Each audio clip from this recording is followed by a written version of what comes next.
Oi, eu sou o Felipe e tá cada dia mais difícil fazer vídeo aqui no YouTube. Esse canal tá correndo risco. Sério. Pois é, mais um. Então, eu não vou me estender muito, mas se um dia você vier pra cá e descobrir que o canal desapareceu, tem um lugar onde você pode me encontrar e descobrir o que aconteceu. Esse lugar é o Instagram. O link tá aqui na descrição. Me segue lá, sério. Claro, em breve eu vou fazer um vídeo explicando tudo o que tá acontecendo. Mas até lá, é melhor você se garantir me seguindo no Instagram, porque é lá que eu vou informar vocês caso dê alguma merda séria. E aproveitando, se quiser ajudar esse jovem produtor de conteúdo, eu escrevi um livro. É sobre 2 usuários de crack. Mas Felipe, é de terror? Corre lá e lê que você vai descobrir. Não é o terror de sustinho que você está acostumado, mas tem toda a vibe aqui do canal. O livro está custando um salgado com refresco no China. E comprando um exemplar, você não só ajuda na carreira desse jovem aqui, mas também ajuda a financiar esse canal. Então, recado dado, vamos pro vídeo.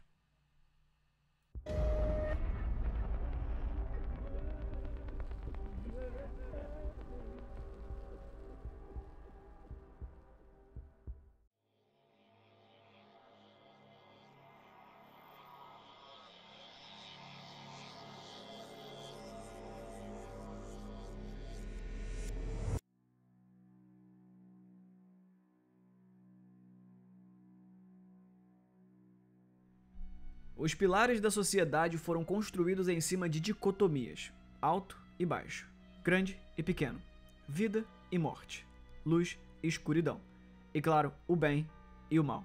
A parte que fica entendida como a responsável pelo lado do bem é sempre representada por Deus, uma entidade geralmente não corpórea, transcendental e atemporal. Essa dicotomia clássica nos leva ao seu antagonista, que ainda que você mude a cultura ou a mitologia, sempre chegamos nele: o diabo, uma força destruidora de oposição a tudo o que é bom, a manifestação personificada do mal. A palavra diabo vem do latim diabolos, que por sua vez é uma adaptação do grego diabolos. Diabo não é um nome, mas um adjetivo. Significa caluniador, aquele que acusa. Diabolos, do grego, deriva do verbo diabalein, ou seja, caluniar. Essa que por sua vez vem da junção das palavras dia, que significa através, ou algo que atravessa, com baleim, que significa arremessar. Diabo seria o adjetivo dado a alguém que arremessa algo através da vítima, as mentiras e acusações do caso. Sendo um adjetivo, não existe exatamente o diabo, mas esse é o termo comumente utilizado para definir o vilão mor do cristianismo: Lúcifer. Ou também Halel ben Shahar no hebraico. Os dois termos têm significados semelhantes. Lúcifer vem de lux ferro, latim para aquele que porta a luz. A ideia de dicotomia que eu citei ainda agora nos traz a ideia de que tudo deve ser dividido em duas entidades, dois times. Então, aquilo que não é Deus é o diabo. Lúcifer, Satã, demônios, entidades, espíritos, a serpente que tentou Adão e Eva, o anticristo, a besta. E é sobre isso que eu quero falar nesse iniciozinho. Eu vou falar sobre exatamente o que é e como funciona o famigerado pacto com o diabo, mas antes precisa ficar esclarecido com quem o tal pacto é feito. E todas essas coisas que eu acabei de citar, historicamente e teologicamente, são diferentes. O livro de Apocalipse é o único livro que tenta entrar em alguns detalhes a respeito de quem é o diabo e quais as suas motivações, mas é claro que ele não vai ser nossa única fonte aqui. Algumas religiões compartilham das histórias bíblicas. Judaísmo, cristianismo, islamismo. Várias crenças bebem da mesma fonte de acontecimentos. Eu vou explicando no decorrer do vídeo. Como eu disse, Lúcifer significa aquele que carrega a luz, ou também estrela da manhã. Isso é importante porque a figura da estrela é a alegoria mais utilizada para se referir a ele. O profeta Isaías viveu mais ou menos em 750 a.C., e no livro que hoje carrega o seu nome, no Antigo Testamento, ele narra parte da história do povo hebreu. O tom é profético, e durante um dos trechos onde ele narra a libertação do povo por Deus, diz o seguinte: já foi derrubada na sepultura a tua soberba com o som das tuas violas. Os vermes debaixo de ti se estenderão, e os bichos te cobrirão. Como caíste desde o céu, ó Lúcifer, filho da alva! Como foste cortado por terra, tu que debilitavas as nações! E tu dizias no teu coração: eu subirei ao céu, acima das estrelas de Deus, exaltarei o meu trono, e no monte da congregação me assentarei, aos lados do norte. Subirei sobre as alturas das nuvens, e serei semelhante ao Altíssimo. E contudo, levado serás ao inferno, ao mais profundo do abismo. Os que te virem te contemplarão, considerar-te-ão e dirão: É este o homem que fazia estremecer a terra? E que fazia tremer os reinos? Opa. Percebeu algo aqui? Percebeu o profeta Isaías se referindo a Lúcifer como homem? Pois então, isso é importante para entender o resto. Aqui, Isaías está se referindo não somente ao diabo, mas trazendo a figura de Lúcifer ao rei da Babilônia, território onde o povo hebreu estava exilado, como se eles fossem a mesma pessoa. Essa é a única vez em que a palavra aparece de fato na Bíblia. Lúcifer passou a ser inserido como sinônimo do diabo em traduções mais recentes. O termo estrela da manhã e filho da alva se referem a Vênus, o planeta que, sem a iluminação artificial que simplesmente impossibilita a observação dos astros, é claro, se apresenta como uma estrela brilhante no céu pouco antes do sol nascer. A parte histórica da Babilônia não é importante por agora.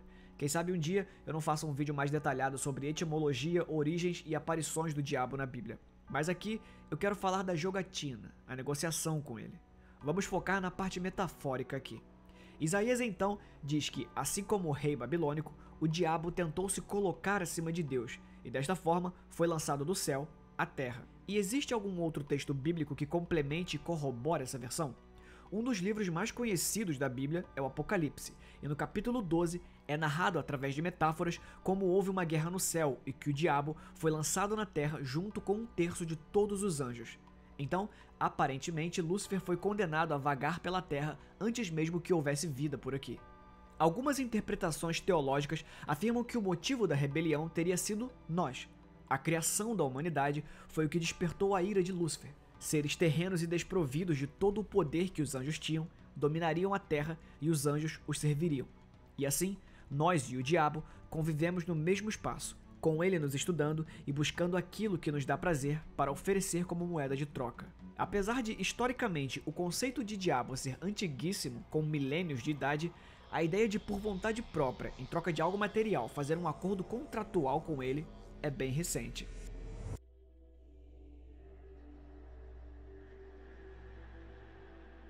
O exemplo mais antigo que temos registro é o de Teófilo de Adana. Eutiquiano, um outro clérigo da época, afirma ter sido testemunha ocular de todo o pacto. E foi através dele que a história ficou famosa, segundo relatado no livro Miraculum Sancti Marii de Teófilo Penitente, no final do século VI. Eu vou dar um resumo aqui, mas se você se interessar, pode ler o livro The Theophilus Legend in Medieval Text and Image. Tá baratinho na Amazon, só R$ 533. Aqui eu vou tentar dar um resumo de tudo isso. Teófilo era arquidiácono da igreja, ou seja, ficava responsável por uma parte da diocese, que é um pedaço territorial comandado por um bispo, nesse caso, a região de Adana, onde hoje seria a Turquia. Em uma votação unânime, devido ao seu bom serviço prestado, Teófilo foi eleito para ser o próprio bispo. Agora ele comandaria a região. Mas Teófilo, cujo nome significa aquele que é apaixonado por Deus, era um homem humilde, e não se sentindo digno, recusou a proposta. Outro bispo foi eleito e, para o azar do nosso amigo Teófilo, o chefe novo não ia muito com a cara dele. O resultado foi que o novo bispo simplesmente retirou o poder dele como arquidiácono, rebaixando o seu cargo. Teófilo, obviamente, se irou e procurou meios de resolver aquele problema. E qual meio ele encontrou? Através de um necromante. Fazendo uso da magia negra, o feiticeiro conseguiu um encontro entre o clérigo e o diabo. O diabo prometeu que daria aquilo que Teófilo queria, mas em troca ele deveria renunciar a Cristo e a Virgem Maria. Tudo isso registrado em um contrato assinado com o seu próprio sangue. Teófilo aceitou e dias depois, lá estava ele ocupando a posição de bispo no lugar de seu rival. Mas o tempo passou e Teófilo começou a perceber o preço que tinha pagado por aquilo. Ele entendeu que em troca da alta posição tinha condenado a própria alma ao inferno. Ele decidiu então rezar, implorar à Virgem Maria e a Jesus Cristo que os perdoassem. Mas não houve resposta. Agora, Teófilo tinha perdido sua única linha de contato com Deus após renegá-los no pacto. Desesperado pela situação que ele tinha se enfiado, Teófilo começou a jejuar. Não pôs um pedaço de pão ou uma gota de água na boca. Ficou 40 dias orando ininterruptamente, até que a Virgem Maria apareceu para ele. Maria aplicou uma penitência verbal, mas Teófilo implorou por perdão. A Mãe de Deus então prometeu interceder por ele e desapareceu. Teófilo permaneceu em sua penitência sem comer e sem beber água por mais de 30 dias, até que a Virgem Maria aparecesse mais uma vez e dissesse que ele tinha conseguido sua absolvição. Final feliz para Teófilo? Ainda não. O diabo, muito esperto como é, apareceu para lembrá-lo que a coisa não era tão simples assim. Não é só chegar e falar que tá livre e simplesmente acabou.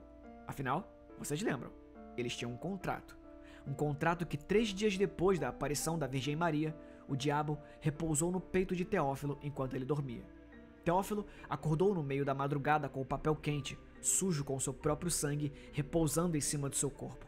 Desesperado pela situação, Teófilo corre até o bispo que ele tinha feito ser deposto. Teófilo pede perdão e confessa todo o pacto.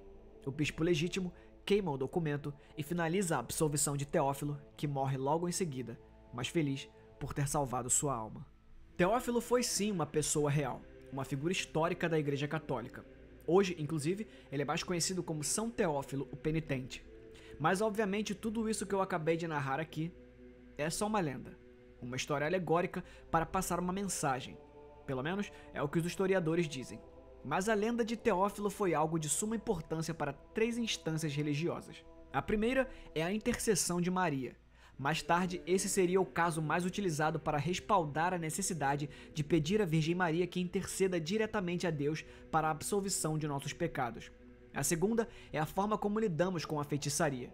Se você perceber, Teófilo não arrumou um problema para sua vida por ter contatado um feiticeiro. O problema todo foi a condição do pacto que o diabo colocou. A condição era renegar a intercessão, ou seja, cortar a ponte de comunicação com Deus. O conceito de perseguir a feitiçaria com tanta veemência também é relativamente novo, coisa do século XIII pra cá com a Inquisição. Guarda esse pedaço aqui que a gente vai voltar nele já já. E terceiro, claramente, a ideia de um contrato assinado com sangue em troca de um favor material do diabo. O que o humano que aceita assinar o contrato ganha é óbvio. Qualquer ser humano normal sabe a tentação que é sucumbir aos prazeres carnais. Mas tem uma outra questão importante aqui.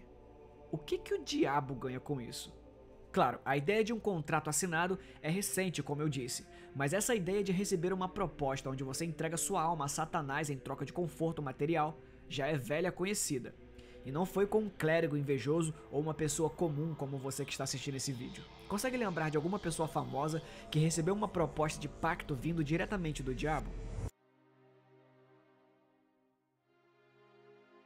Pois é, se seu conhecimento em cristianismo está bem atualizado, deve se lembrar do episódio narrado nos livros de Mateus, Marcos e Lucas, onde o anjo caído apareceu para o Messias durante um longo jejum no deserto, querendo negociar logo após o seu batismo. Aproveitando da vulnerabilidade de Jesus, o diabo o tenta por 3 vezes. Na primeira, tira sarro de sua divindade e o questiona por que não transformava as pedras em pão para saciar sua fome. Na terceira, ele continua duvidando e basicamente diz: se tu é o bonzão mesmo, se joga daqui de cima e vamos ver se Deus te salva. Mas o que importa pra gente aqui é a segunda tentação. Quando o diabo transporta Jesus para o alto de uma montanha. Lá de cima, lhe mostra todos os reinos de todas as terras que existem e oferece de bandeja para Cristo. Segundo o relato atribuído ao apóstolo Lucas, que aliás a maioria dos historiadores diz que não é o verdadeiro autor do livro, o diabo teria dito a Jesus. E o diabo, levando-o a um alto monte, mostrou-lhe no momento de tempo todos os reinos do mundo. E disse-lhe o diabo: dar-te-ei a ti todo este poder e a sua glória, porque a mim me foi entregue, e dou a quem a quero. Portanto, se tu me adorares, tudo será teu. Esse trecho deixa bem claro 2 coisas a respeito da mitologia cristã e o ato de vender a alma ao diabo. A primeira é que o mundo carnal foi entregue ao diabo. Não que Deus tenha passado o planeta Terra por nome do capeta em cartório, mas que a interferência espiritual só se dá a nível espiritual, e todas as coisas carnais são resolvidas pela carne. Isso significa, em um grande resumo, que o mundo é dos mais espertos, e se tem alguém que consegue influenciar a carne, é o próprio diabo. Assim, ele teria controle sobre todas as coisas e poderia entregar o prazer carnal que você quiser. A segunda responde à pergunta que fizemos ainda agora. O livro de Apocalipse, no capítulo 11, diz: E ouvi uma grande voz no céu que dizia: Agora é chegada a salvação, e a força, e o reino do nosso Deus, e o poder do seu Cristo, porque já o acusador de nossos irmãos é derrubado, o qual diante do nosso Deus os acusava de dia e de noite. E eles o venceram pelo sangue do Cordeiro e pela palavra do seu testemunho, e não amarão as suas vidas até a morte. Por isso, alegrai-vos, ó céus, e vós que neles habitais, ai dos que habitam na terra e no mar, porque o diabo desceu a vós, e tem grande ira, sabendo que já tem pouco tempo. Ou seja, segundo a Bíblia, o diabo atualmente acumula duas únicas funções: arrastar uma galerinha com ele e atrapalhar a religião a fim de alongar sua vida e se distanciar de sua punição no final de tudo. Avançamos um pouco no tempo e chegamos em Johann Georg Faust, um alquimista, astrólogo e mágico que viveu no fim do século XV e final do século XVI, na Alemanha. Existem registros de que o homem obtinha sua renda através de shows de mágica, leitura de horóscopo e outros truques. E vivendo no ápice da Inquisição, é claro que a igreja o elegeria como blasfemador. As lendas sobre ele eram variadas. Para alguns, era só mais um charlatão. Para outros, uma aberração perigosa, capaz até de reproduzir os milagres de Cristo. Fausto deixou para trás uma porção de livros de feitiços e grimórios. É importante lembrar que Fausto viveu no meio da Renascença alemã, durante um período conhecido como humanismo renascentista, movimento que buscava formas de elevação que excluíam o divino do processo. Com isso, houve um aumento de cultos que reverenciavam os elementos, rituais de magia, ocultismo, astrologia, leitura de mãos e hermetismo. O hermetismo é o nome dado à vertente filosófica que adota os escritos atribuídos a Hermes Trismegisto, um pastor e filósofo egípcio que foi uma das inspirações de vários filósofos que o seguiriam, como Sócrates, Platão e Aristóteles. Só que no hermetismo, a figura real de Hermes é misturada a Thoth, o deus egípcio do conhecimento, da sabedoria, da escrita, da música e da magia, e com alguns traços também de Hermes. Não o original, mas o deus grego da fertilidade, da magia, das viagens e um monte de outras coisas. Resumindo, Fausto fazia parte de um grupo que crescia demais e recusava a autoridade do poder vigente, que se via na obrigação de parar esse crescimento. E os casos de charlatanismo só ajudavam a igreja a conseguir o apoio da população. A figura dos místicos sempre era envolta em medo, preconceito e lendas. Mas não foi a Inquisição que o matou. Ele próprio fez esse serviço em um acidente. No meio dos seus experimentos de alquimia, Fausto simplesmente explodiu o quarto de hotel em que estava hospedado. Seu corpo foi encontrado completamente mutilado e retorcido a alguns metros do hotel. Na época, as pessoas disseram que aquilo tinha sido o diabo vindo em pessoa buscá-lo. O teólogo Johann Guest disse que após sua morte, por mais que tentassem virar seu corpo para cima, o cadáver se recusava a olhar para o céu, e mesmo sem vida, virava o rosto para o chão. Claro, esse Johann Guest foi o mesmo que em outro texto disse que durante um encontro pessoal com Fausto, ele forneceu ao cozinheiro uma ave de espécie desconhecida, que ele andava com um cavalo e com um cachorro, e que o cachorro virava um ser humano quando queria para servir ao alquimista. Então eu não sei se os relatos dele são exatamente confiáveis. 40 anos após a morte de Fausto, um autor anônimo escreveu Faustbuch, ou o livro de Fausto, se preferir. O livro era impresso de forma barata, semelhante ao que conhecemos aqui no Brasil como literatura de cordel. Nele, conhecemos uma versão obviamente fantasiada do Dr. Fausto, onde ele se mostra um grande feiticeiro e ganha seus poderes, adivinha como? Pois é, com uma história bastante similar à do nosso amigo Teófilo. O livreto completo está aqui na descrição e é bem curtinho. Mas a versão mais conhecida dessa história viria quase 3 séculos depois, escrita pelas mãos de ninguém menos que Goethe, um dos escritores mais importantes da história. Mais uma vez, vamos ao resumo. Fausto começa a ler livros de metafísica com mandalas e círculos estranhos. As páginas do livro prometem onipotência e onisciência. Ele queria que sua mente transcendesse todas as regras físicas. Aliás, foi nessa versão que surgiu aquele clássico do anjinho bom e anjinho mau, um de cada lado, sabe? O anjinho bom diz para ele largar tudo aquilo e ler a Bíblia. O anjinho mau diz para ele continuar lendo e prosseguir na sua busca por poder. E então, Fausto decide que irá ter controle sobre todos os espíritos. Fausto estuda mais para dominar a arte da necromancia e depois de conjurar alguns espíritos, finalmente ele decide fazer a maior magia que conseguiria. Fausto faz o seguinte feitiço: Ignis, aeris, aquae, terra, spiritus, salvete, orientis princeps Belzebub, inferm ardentes monarcha, et demogorgon. Propitiamus vos ut appareat et surgat Mephistopheles. Quid tu moraris? Per Jehovan, Jehnen, et par vota nostra, ipse nunc surgat nobis dicatus Mephistopheles. Eu acho que eu não preciso vir aqui explicar a relação direta de Mefistófeles com o diabo, certo? É por isso que eu vou fazer o contrário. Apesar de a interpretação mais comum ser essa, o personagem Mefistófeles aqui não é o anjo caído Lúcifer, mas um dos demônios que caiu com ele. É praticamente um servo astral, apenas conjurado para servir àquele que o chamou. A propósito, o nome Mefistófeles tem uma origem interessante também. Quer dizer, na verdade ninguém sabe ao certo a etimologia da palavra, mas se liga nessas teorias que são bem legais. Alguns acreditam que a palavra deriva do hebraico, mepes, que significa aquele que espalha algo, e topel, que seria algo como uma argamassa de mentiras. Ou seja, Mephistópel é aquele que cobre algo espalhando mentiras por cima. Mas tem outra suposição, uma que diz que o nome do demônio vem do grego, uma mistura das palavras me, que é um prefixo de negação, phos, que significa luz, e philis, que você provavelmente já sabe que significa amor. Ou seja, Mephostopheles é aquele que não nutre qualquer tipo de amor pela luz. Ou melhor dizendo, aquele que adora a escuridão. Uma antítese do significado estrito de Lúcifer. Se você percebeu durante todo esse longo vídeo, o diabo se apresenta das mais variadas formas àqueles que querem fazer um pacto. Então, em resumo, não existe um jeito certo de realizar o ritual do pacto.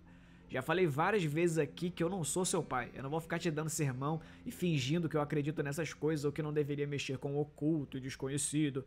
Mas se tem uma coisa que eu posso dizer aqui é: não dê dinheiro a charlatão. Eu já tratei do tema pacto com o diabo em alguns outros vídeos, mas todas as vezes eram histórias ficcionais e sempre surgiu uma porção de gente oferecendo telefone e e-mail vendendo seus serviços de fazimento de pacto. Então, se você gostou desse vídeo, eu só vou pedir 2 favores. O primeiro é que dê like nesse vídeo, ajuda bastante. O segundo é que não alimente essa raça que se aproveita da ingenuidade religiosa das pessoas para tomar dinheiro. Quer dinheiro, fama e bens materiais? Estuda, trabalha. Não deixa qualquer charlatão te oferecer as coisas de mão beijada, porque só tem 2 opções. Ou o pacto é falso e você vai estar sendo um otário dando dinheiro para um estelionatário, ou o pacto é verdadeiro e você vai ser torturado por toda a eternidade no inferno. Resumindo, o melhor resultado é não arriscar e tratar esse assunto como foi tratado aqui no vídeo, como curiosidade histórica e social a respeito do comportamento humano. Eu sei que é tentador buscar atalhos, ainda mais vivendo em um país como o Brasil, mas não incentive essa cambada de ladrão que te faz 1000 promessas em troca de seu dinheiro suado. Mas Felipe, você tem que respeitar a minha religião que faz o pacto e... Não respeito não. Se a sua religião envolve golpe e estelionato, eu definitivamente não respeito não. Nem o diabo, nem muito menos Deus vai te entregar as coisas de mão beijada porque você tá dando dinheiro pra algum religioso com discursinho mole. Bom, eu acho que é isso. Muito obrigado por assistir até aqui e não se esqueça de se inscrever no canal para mais conteúdo do tipo. E claro, você pode deixar aqui nos comentários qual tema você acha que renderia um vídeo legal. Fui!